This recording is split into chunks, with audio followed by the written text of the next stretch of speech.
Baiklah, di sini kami dari kelompok 3 akan membahas bab 5 tentang realitas SHRM atau Strategic Human Resource Management. Baiklah, di sini kami beranggotakan 10 orang, di mana ada saya sendiri, Sultan Azam Hussein, dan teman-teman saya yang lainnya. Oke, langsung saja kita ke pembahasannya.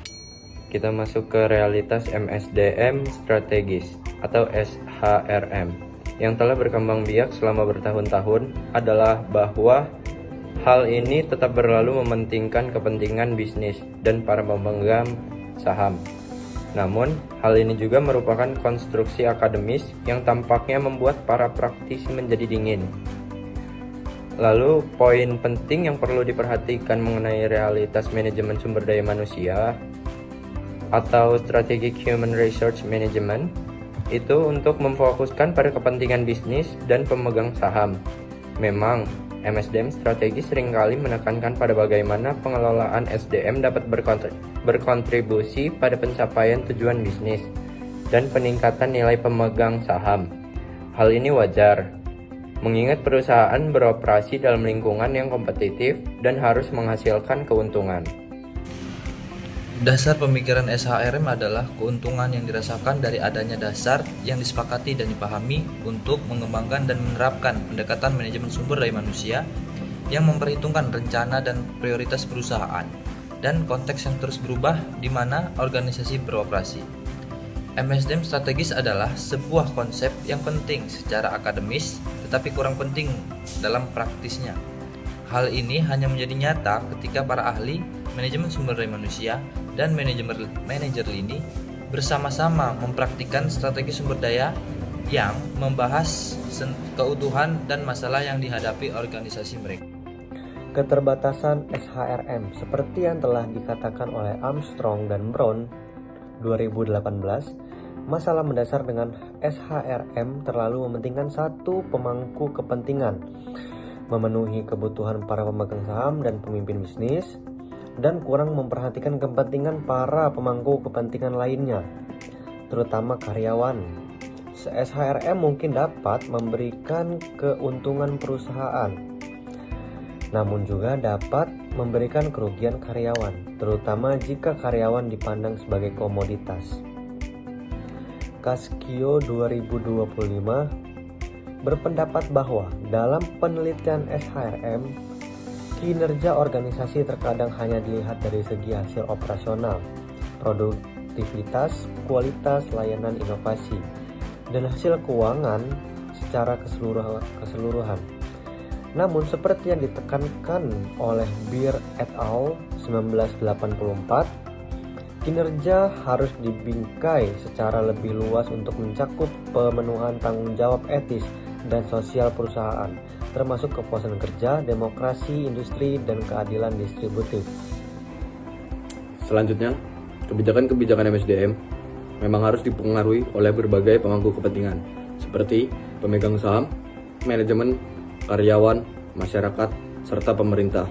Kecuali jika kebijakan-kebijakan ini dipengaruhi oleh satu pemangku kepentingan, maka perusahaan akan gagal memenuhi kebutuhan pemangku kepentingan ini dalam jangka panjang, dan akan gagal sebagai sebuah industri. Michael Beer pernah berpendapat bahwa bidang ini harus mengorientasi diri untuk menghasilkan pengetahuan yang bermanfaat, dan saya akan menambahkan pengetahuan yang dapat digunakan jika tetap ingin menjadi pilihan bagi para praktisi. Meninjau keadaan perspektif ini setelah 30 tahun, mereka menyatakan bahwa kita perlu mengambil pendekatan yang luas, lebih kontekstual, dan juga lebih berlapis-lapis yang didasarkan pada kebutuhan jangka panjang semua pemangku kepentingan yang relevan. Mereka juga berpendapat bahwa hal yang mendasar dan pendekatan multi pemangku kepentingan itu adalah penciptaan, pemeliharaan, dan pengembangan budaya saling percaya di antara para pemangku kepentingan yang berbeda. Berikutnya ada Society for Human Resource Management, asumsi dan kenyataan. Poin pertama, strategi SDM harus terintegrasi secara vertikal dengan strategi bisnis. Strategi sumber daya manusia atau SDM tidak dapat berdiri sendiri, melainkan harus selaras dengan strategi bisnis perusahaan. Ini berarti bahwa setiap kebijakan, proses, dan inisiatif dalam manajemen sumber daya manusia harus mendukung tujuan jangka panjang dan visi organisasi. Poin yang kedua yaitu strategi SDM harus terintegrasi secara horizontal satu sama lain. Selain selaras dengan strategi bisnis secara vertikal, strategi SDM juga harus terintegrasi secara horizontal. Ini berarti bahwa berbagai fungsi dalam manajemen SDM seperti rekrutmen, pelatihan, pengembangan, manajemen kinerja, dan kompensasi harus bekerja secara harmonis dan tidak berjalan secara terpisah atau bertentangan. Poin yang ketiga yaitu strategi SDM harus mempertimbangkan kepentingan semua pemangku kepentingan organisasi atau pandangan multi pemangku kepentingan. Pendekatan multi pemangku kepentingan ini memastikan bahwa kebijakan SDM menciptakan nilai bagi semua pihak yang terlibat. Misalnya, perusahaan yang memperhatikan kesejahteraan karyawannya melalui kebijakan keseimbangan kerja dan kehidupan tidak hanya meningkatkan kepuasan dan produktivitas karyawan, tetapi juga meningkatkan reputasi perusahaan di mata pelanggan dan mitra bisnis. Seperti yang sering digambarkan, Society for Human Resource Management berfokus pada asumsi pertama, memberikan basa-basi pada asumsi kedua, dan sebagian besar mengabaikan asumsi ketiga. Oke, yang berikutnya kasus untuk manajemen sumber daya manusia. Sebuah kasus untuk mengadopsi istilah manajemen sumber daya manusia daripada manajemen sumber daya manusia strategis dibuat oleh Institute of Employment Studies atau IES berdasarkan penelitian mereka. Merefleksikan wawancara studi kasus, tim IES dikejutkan oleh ketiadaan istilah manajemen sumber daya manusia strategis dalam bahasa SDM saat ini.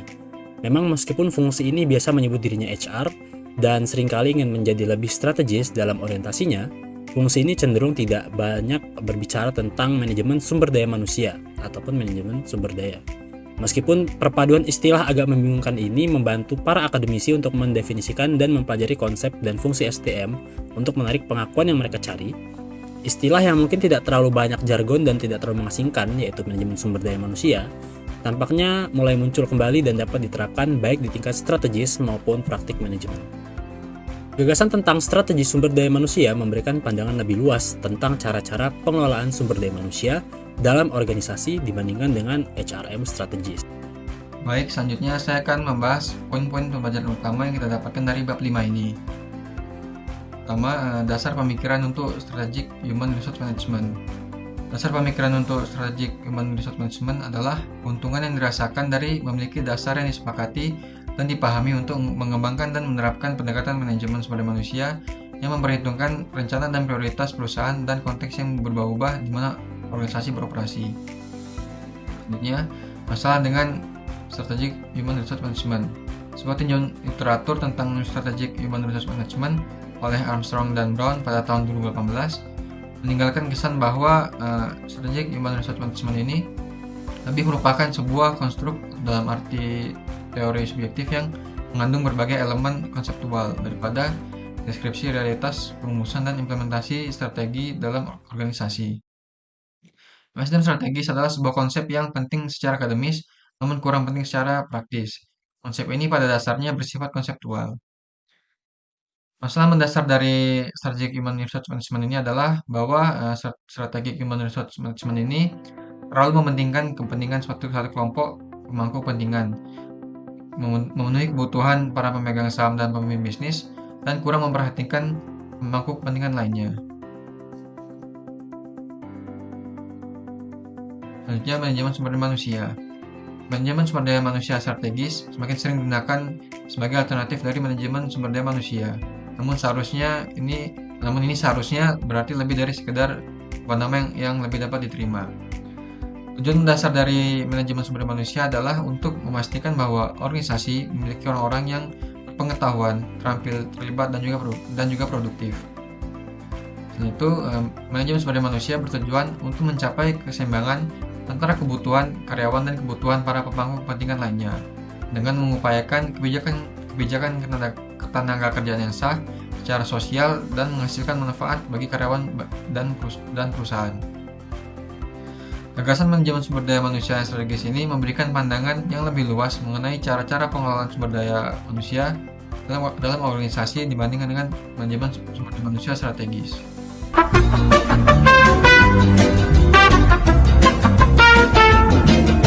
Oke, selanjutnya kita kita akan membahas bab 6 tentang konsep manajemen sumber daya manusia. Langsung saja kita masuk ke materinya. Manajemen sumber daya manusia semakin sering digunakan sebagai alternatif dari manajemen sumber daya manusia. Namun istilah ini bukan sebuah sinonim. Istilah ini tidak hanya sekedar perubahan nama yang lebih mudah diterima. Di dalam Rawis, buku tahun 1973 halaman 183 menuliskan bahwa kita harus memperlakukan manusia semata-mata sebagai tujuan dan bukan sebagai sarana. Kesejahteraan karyawan lebih penting. Bukti dihasilkan oleh PC tahun 2004, PricewaterhouseCoopers tahun 2008, Guess 2017, dan juga Krekel et al. 2019. Dari Said Business School telah menunjukkan dengan meyakinkan bahwa perhatian terhadap kesejahteraan memiliki dampak besar pada kinerja organisasi sebagai hasil dari peningkatan pengalaman kerja dan tingkat keterlibatan, motivasi, dan kepuasan kerja yang tinggi. SDM didefinisikan. Manajemen sumber daya manusia mengadopsi pendekatan multi pemangku kepentingan untuk mengelola hubungan kerja. Hal ini mengakui adanya kebutuhan untuk memenuhi kepentingan pemilik atau pemegang saham, bisnis atau persyaratan dari mereka yang bertanggung jawab atas operasi organisasi sektor publik atau sukarela. Hal ini juga mengakui kepentingan manajemen organisasi dan tanggung jawab organisasi terhadap pemasok dan masyarakat luas, yaitu komunitas. Manajemen sumber daya manusia bertujuan untuk mencapai keseimbangan antara kebutuhan karyawan dan kebutuhan pemangku kepentingan lainnya. Manajemen SDM mengupayakan kebijakan ketenagakerjaan yang sah secara sosial dan menghasilkan manfaat bagi karyawan dan perusahaan, menghindari godaan untuk melihat ke atas, dan fokus pada tujuan strategis atau bisnis organisasi dengan mengorbankan orang-orang di dalam organisasi. Selanjutnya itu ada perbandingan antara HRM dengan manajemen sumber daya manusia. HRM yaitu versi tampilan berbasis sumber daya, sedangkan manajemen sumber daya manusia itu organisasi yang orang-orangnya membuat atau menciptakan tempat, atau Gerald Schneider. Untuk konsep serta filosofinya, HRM menganut Calvinisme atau fokus pada nilai-nilai ketertiban dan keteraturan, serta konsep Darwin yaitu bertahan hidup dari yang terkuat. Sedangkan untuk manajemen sumber daya manusia, dia menganut konsep atau filosofinya Quakerisme atau penekanan pada persekutuan yang tidak otoriter, serta konsep Rawis yaitu memperlakukan orang sebagai tujuan.